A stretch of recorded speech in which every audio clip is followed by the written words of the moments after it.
Hello everyone. So I just want to talk about some lore implications. Lore implications. Okay, so lore implications. Now, as we all know, the Lobotomy Corporation egos in the game Lobotomy Corporation did have slight effects on the Nuggets. And I'll quickly pull up actually the Knight of Despair's ego because I remember a specific line in it. So we go scroll down. Knight of Despair. So even someone unskilled in dueling can rapidly puncture an enemy using this ego with remarkable agility. And the employee equipping this armor will think of sadness. So, yes, let's just set it straight. Egos can and have always will, influence them. Not just giving them the ability to understand the ego gear's properties and use them, even though they may have zero combat experience, they have zero experience using the ego itself. They gain an instinctive knowledge. That doesn't mean they can draw out its full power, but they gain some sort of knowledge regarding it. So, what's next? Alert, Ego Gear Sync Threshold exceeded.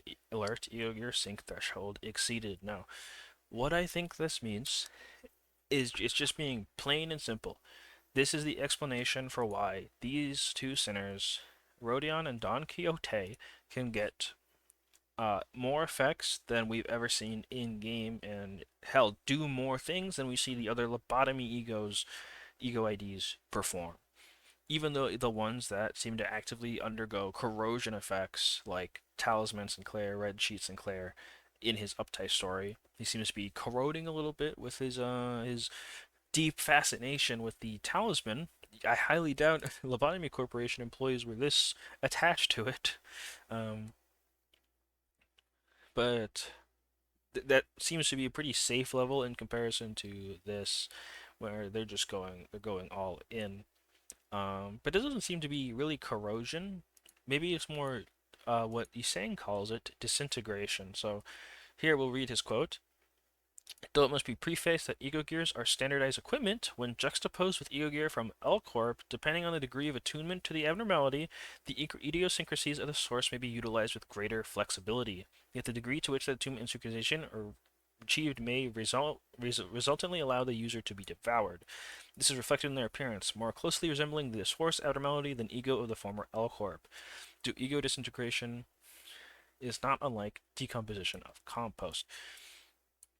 So Uh, basically, you can interpret this a few ways, I imagine. But the way I'm seeing it is that N Corp and LCE Ego, and I'm including N Corp Ego because have you seen it?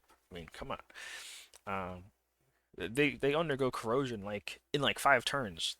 They do not last wearing the egos. Um, so yeah, it seems. And also, there's a line from Gubo in the story that says, um, that the it says something like the ego may have chosen them. Actually, I don't have Limbus Company pulled up, so maybe I can like pull that up later. But yep, the egos may have chosen them compared to them choosing the egos.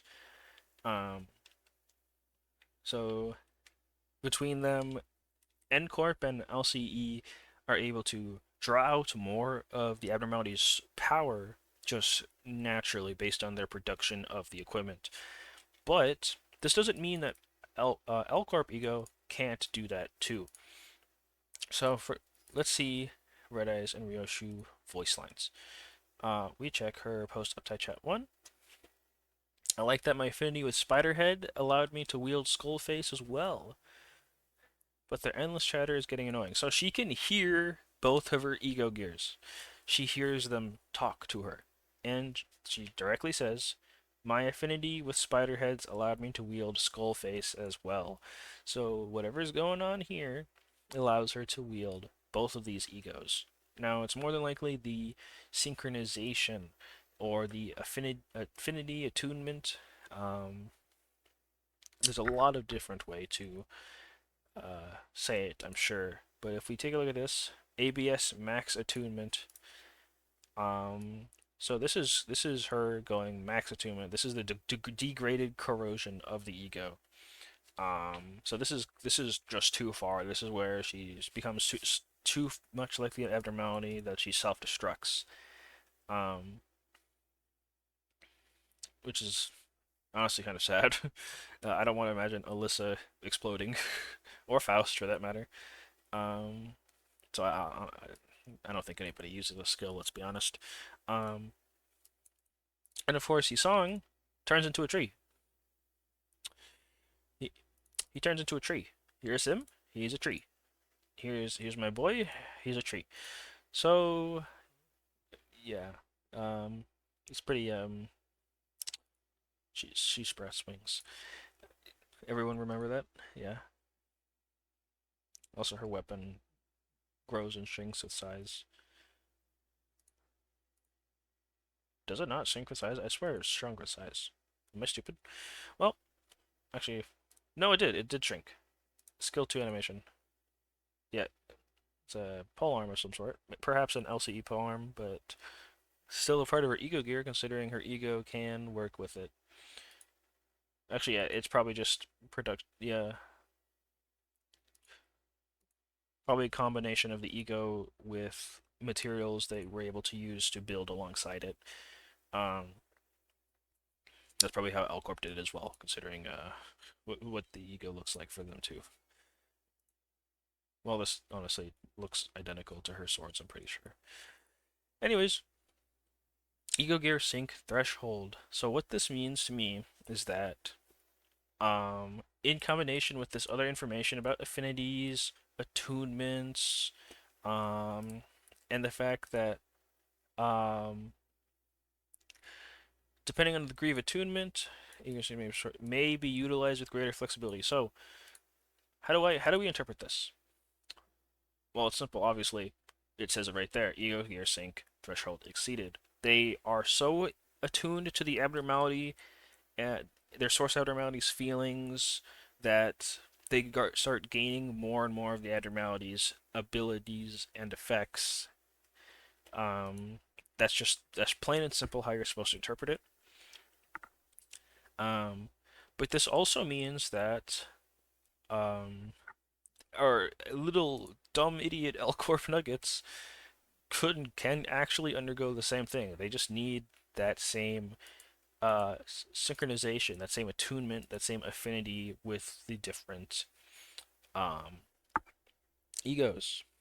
Now, there is one sinner who I know very closely resembles, or not very closely resembles, but is able to use their ego greatly. Now, I'm not talking about Isong. I'm just double checking what I'm reading here. Um, but he does have a conversation with the abnormality in his uptie story. Yeah. Um, and they obviously we can say that this fits. Honestly, I mean, who doesn't say that, right? Um, let's go back to writing the penance virtue. So the fact that she has this affinity, and also that her skill 3 and skill 3 and skill 3 2 have lose 15 SP. Granted, this one is only for um, if she had 15 plus, or if she had 45 SP, yeah, at max SP, and then lose 15 SP. So if she's at 45 SP, she loses 15 SP on skill use for this one. And here, lose 15 SP and gain only ashes remain next turn. So, this what this clearly means to me is that once her attunement level is high enough with the two egos by building up enough charge, because remember, these two identities are charge identities. They both have unique charge, which is a unique charge. This way, this way, this way. Unique charge. So it seems that lobotomy corporation egos, especially the ones that gain unique charge, actually have a lore significance in that the unique charge is an indicator of how much synchronization they have with the abnormalities they're using and how much of their full power can they draw. Um, this combined with their own incredible histories and personalities and skill sets probably increases the amount of power they can draw from the abnormality.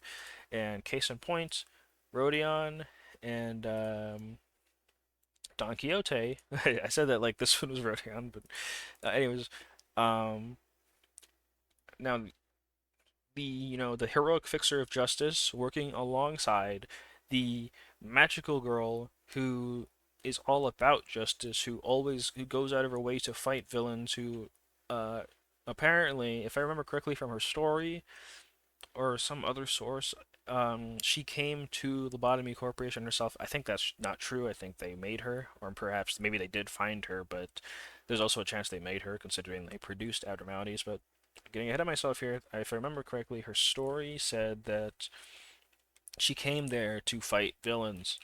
Let's just double check real quick. Queen of Hatred. Don't read that. Queen of Hatred. What the f? Wait, go back then. Go back.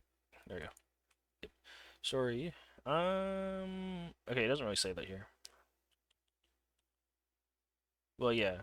The world can be divided into good and evil. I'm on the side of justice. Yeah. Now this is her being. This is her going out of it, but still, that's a lot like Don Quixote. She has a strong sense of justice. She fights villains. That's just who she is. And so, when these two people who are pretty much going to be identical, their with their thoughts, beliefs, egos, they end up coming together. I didn't say egos as like the ego gear. I mean like the personality wise. Um, they come together and bam, ego sync threshold exceeded. Now Rodion, it's a bit different because the Night of Despair stories is seems it's now I do have an explanation for both of them, but their stories are different. So Rodion, we all know she killed that tax collector.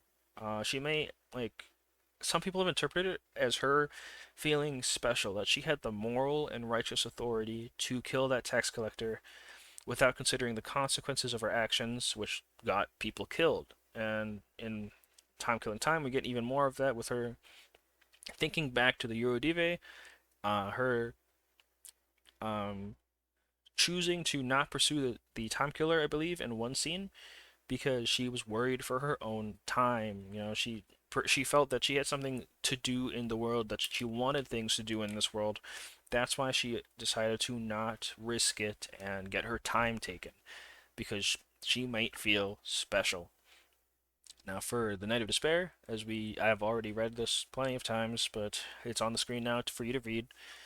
Um, the Night of Despair uh, comes to a realization that she basically didn't protect or uphold anything that she was supposed to. That her mission, she kind of failed at it. Um, and so for her, it's like she got disillusioned with the fact that she was a protector, that she was a knight. And that's where her despair comes from. That's why when the blessed employee dies, that's why she breaches because she's disillusioned with her ability to protect and save others. Um, and I think that's the same for Rodion because when the consequences of her actions come biting her back, she doesn't really do anything about it from what I can remember about the story. When she kills the tax collector and she sees that her people are being killed, the people she tried to protect are being killed, there comes an issue where she becomes disillusioned with her actions and her abilities and if she's special. So that disillusionment with their own sense of self and their own actions and their purpose might be why they have the Ego Gear Sync threshold exceeded. Because once Rodion joined L Corp, she had a new purpose. She was now an employee of a wing working with the abnormalities to extract energy. And if we remember from her story, let me just pull that up real quick. Walpurgis 6 PV. Um,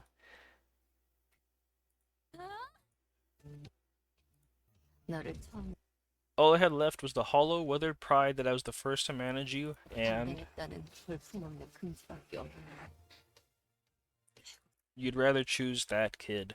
So, with this information in mind, I think it's super fair to say that Um, she gained a new purpose. If she didn't kill that tax collector in this universe, we do know that her personality is basically very similar. That she felt special. That she felt she had a purpose, and she got disillusioned with that purpose because she wasn't the one blessed by the Night of Despair. Um, Now I actually have a small theory for that one. I believe that the reason she wasn't blessed with the Night of Despair is because of how amazing she was at her job in other regions.